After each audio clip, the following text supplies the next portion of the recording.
lo que me dio por pensar es, wow, si a este señor, por su forma de vivir y hacer, le hicieron una placa y dice, ¿y lo tuyo fue salvar vidas?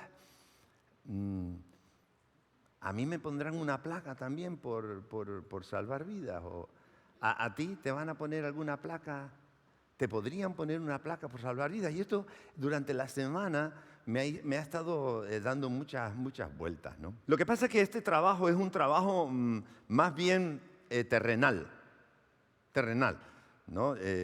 ¿A qué somos llamados los cristianos? Bueno, somos llamados a hacer sal, a hacer luz, ¿verdad? ¿Y qué hacemos? Bueno, pues ayudamos a los demás, algunos abren una ONG y otros se apuntan al banco de alimentos y hacen reparto de alimentos, ¿verdad?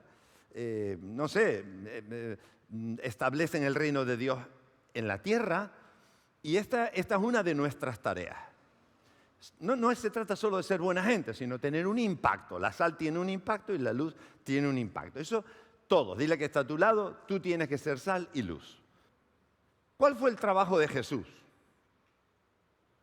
¿Cuál fue el trabajo de Jesús? Jesús también hizo eso. Jesús sanó personas. Jesús dio buen testimonio. Trajo muy buena consejería a muchos. Dio de comer. O sea, hizo muchas cosas buenas. ¿Con eso qué estaba haciendo? Pues bueno, estaba haciendo sal, estaba haciendo luz y estaba trayendo al tiempo de vida aquí, estaba trayendo unas mejoras. Ese es el papel también de la iglesia, también es el papel de la iglesia. Fue el papel de Jesús, pero no fue el único. No fue el principal papel de Jesús. El principal papel de Jesús no fue sanar enfermos, ni resucitar muertos,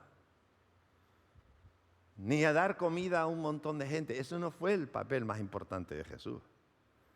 Lo hizo, pero es que esta forma al darme cuenta de eso, me doy también cuenta de que la iglesia debe darse, o sea, debe ser consciente de ello también. Que nuestra misión no es sanar enfermos, es nuestra forma de vivir, pero no es nuestra misión. Mi misión no es dar de comer a un mundo que pasa mucha hambre. Eso lo puedo hacer, ¿verdad? Y ser buena gente, y pues como Lutero y como otros, y Zwinglio y Calvino y otros que juntos en la Reforma trajeron la democracia. ¿Sabe quién trajo la democracia a Europa? El pueblo cristiano. Eso de que el ministerio, el sacerdocio universal, el que todos somos iguales y el que todos somos responsables, ese concepto trajo la democracia a Europa y luego se ha extendido por el mundo entero. Eso vino a través y eso rompió con las dictaduras y con los reyes, los reinados totalitarios que había en aquella época y los señores feudales. Esos conceptos se vinieron abajo y entró otro tipo de forma de gobernar, donde los hombres tenían valor. Más adelante las mujeres también. Siempre han sido cristianos los que entendiendo esa igualdad han traído cambios. Somos sal y luz de la tierra. Pero esa no es nuestra misión. Eso lo hacemos mientras estamos vivos.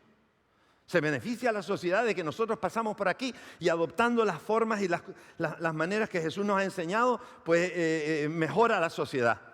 Pero ese no es el fin último. El fin último de Jesús no fue ese tampoco, aunque hizo muchas cosas buenas. De hecho, es muy sorprendente que cuando estaba en la cruz, una de las afirmaciones que se hace es de que estaba en la cruz solo. Solo. Apenas algunos discípulos y solo. ¿Dónde estaban los miles y miles que Él dio de comer, sanó? ¿Dónde están los leprosos que fueron sanados? Etcétera, etcétera, etcétera. Así que el trabajo principal no es ese. Es nuestro trabajo. Es parte, no podemos evitar eso, pero no es nuestro trabajo principal. Hay un nombre por excelencia, un calificativo por excelencia que recibe Jesús, y no es el de sanador, es el de salvador. La tarea principal era salvar, y todo lo demás es periférico. Y gloria a Dios, qué bueno, pero no es lo importante.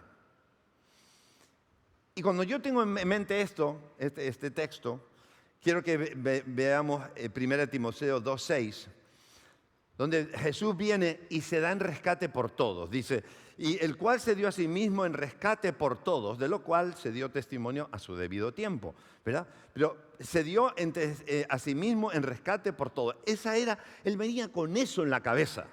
Pero ¿sabes? Cuando yo observo todo esto y nos vemos en el papel de que somos imitadores de Cristo, que por eso nos llaman cristianos, entonces yo digo, ¿lo estaré enfocando igual que Jesús? ¿Lo estaré enfocando igual que Jesús? ¿Cómo lo estaré enfocando? Hay dos tareas que tenemos que hacer. Somos cristianos, tenemos dos tareas.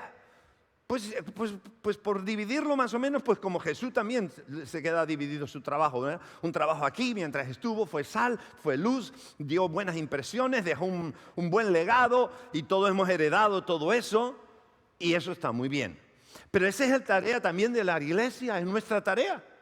Nuestra tarea evidentemente es traer un impacto, hacer cosas que transformen, que traigan más presencia de Dios aquí, ¿verdad? Más conocimiento de Dios, eso es luz. ¿Verdad? Impactar con nuestra presencia en la sociedad, en todos los ámbitos, somos sal, ¿verdad? Y llevamos una manera de pensar de Dios a nuestra sociedad, la acepte o no la acepte, pero la presentamos. Esa es parte de nuestra tarea, pero tampoco es nuestra tarea principal. Y ahí es donde yo quiero incidir. Esto es lo que me llamaba la atención. ¿Sabe a qué nos ha llamado Dios? Dios nos ha llamado a salvar vidas. A eso nos ha llamado Dios. Dios no te ha llamado a que tengas una buena familia. La vas a tener en el camino, pero no es el fin último. No es que tengas una buena vida, no es que estés sano, no es que te levantes de la silla de ruedas, ¿verdad? O que te sane de no sé qué cosa, o te dé muchas riquezas. Todo eso vendrá, pero no es el fin último. El fin último de uno que conoce a Cristo y ha nacido de nuevo se convierte en el mismo fin último que fue para Jesús, su vida. No vino a dar de comer, vino a salvar un mundo perdido. Y entonces al trasladar esa idea sobre la iglesia, porque la iglesia es la continuadora de lo que Jesús hizo, es la iglesia ahora la que tiene que llevar a un mundo perdido la esperanza que no tienen si Cristo no está. Esta es nuestra tarea. Esto es lo que el Señor quiere hacer.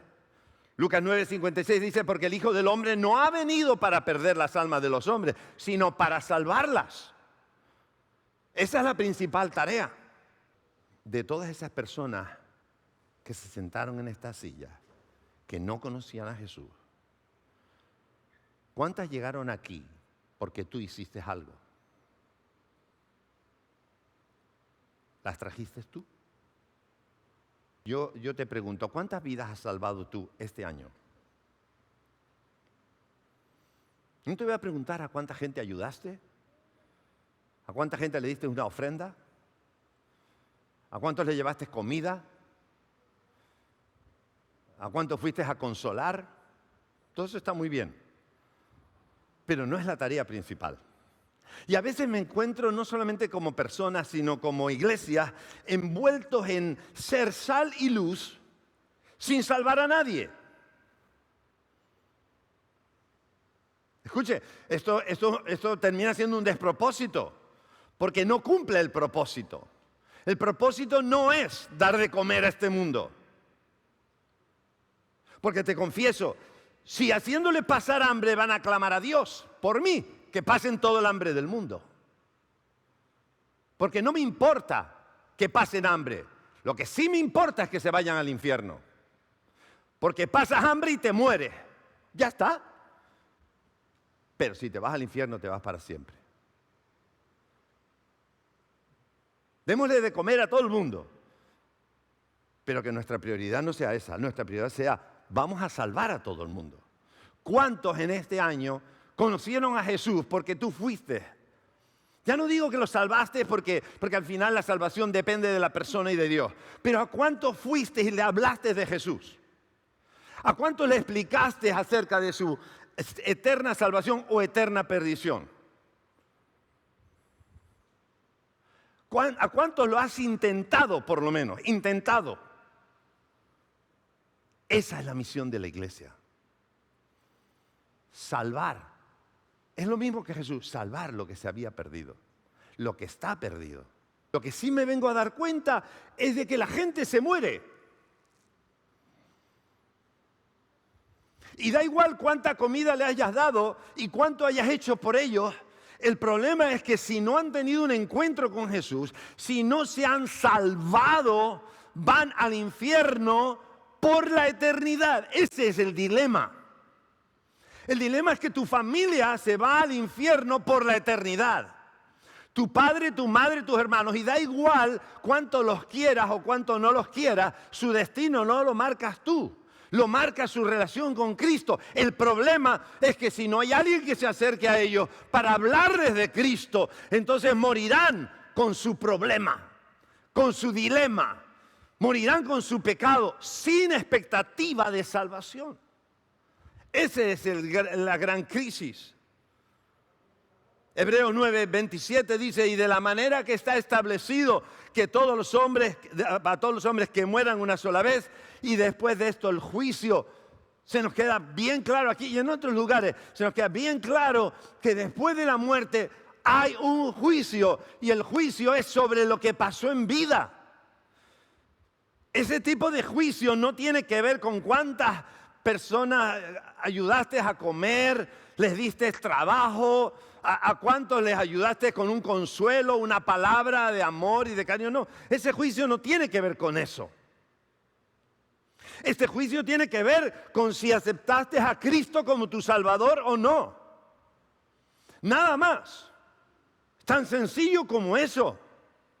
Porque si no conociste a Jesús, si no te entregaste tu vida a Jesús, entonces el juicio ya está claro, culpable. Porque solo hay un nombre dado a los hombres bajo el cielo en el que podamos ser salvos. En otras palabras, no hay otra forma de acceder a la eternidad, sino a través de una sola puerta, y se llama Jesús. Jesús dijo, yo soy la puerta. El que entra por otro lado es asalteador, ladrón. Él es la puerta. La idea es que todos tenemos que llevar a esas personas a las que amamos, pues en particular y principalmente a las que amamos, lógico, hasta la puerta para que hablando con Jesús tomen la decisión. Yo no la puedo tomar por ellos. Nadie va a entrar al cielo porque yo lo llevo en brazos. Esa puerta todo el mundo la va a cruzar con sus propios pies y tiene que tomar su propia decisión. ¿Cuántos esperan a Jesús? A los que le esperan. ¿Sabe? Para esperarle, primero hay que conocerle. Segundo, hay que entender todo lo que está pasando, porque si no, ¿para qué le espero? Porque yo puedo saber de Jesús, pero no esperarlo. Entonces Jesús viene a buscar a los que le esperan. Gente que ha tenido una experiencia, un contacto, ha tenido una relación, y entonces en ese conocimiento, en esa revelación que recibe, está expectante de que Cristo venga, está esperando. Entonces Cristo viene y yo le espero. Eso no lo tiene todo el mundo. Es doble la tarea. La primera parte de la tarea es vivir. Y para vivir, pues tengo que tener comunión con Él, porque hay tanta presión, tanta lucha, hay tantas cosas desconocidas que si Él no está conmigo, si el Espíritu Santo no me guía y me ayuda, voy a darme de tropezones contra todas las paredes. Así que cuanto más cerca estoy de Él, mejor. En ese tránsito de la vida, entonces voy a hacer todo lo que puedo para hacer sal y para hacer luz. Y ser una bendición a todo el mundo. Pero no puedo olvidar lo otro. Y yo veo muchos cristianos peleando esta primera parte, trabajando en ser santos, en orar. Vienen al culto de oración, ¿verdad? Y traen sus diezmos y sus ofrendas fielmente. Asisten a la iglesia, hacen las tareas, van a la escuela de discipulado y participan en los estudios. Pero ¿y la otra parte? ¿A cuántos has salvado este año? ¿La otra parte? Porque con esta primera parte nadie se salva. ¿Sabe por qué nadie se salva? Lo dice en Romanos 10:14. ¿Cómo pues invocarán a aquel en el cual no han creído? Está hablando de la gente de la calle. ¿Y cómo creerán en aquel de quien no han oído? ¿Y cómo irán sin haber quien les predique? Entonces tiene que haber alguien que les predique para que ellos oigan, para que ellos crean. Yo quiero desafiarte en esta semana. 2 personas, dile que está a tu lado, 2 personas, no se te olvide, 2 personas. Dile, te lo voy a recordar durante la semana, díselo, te lo voy a recordar durante la semana. 2 personas, líderes de grupo, 2 personas. Se escucha el sonar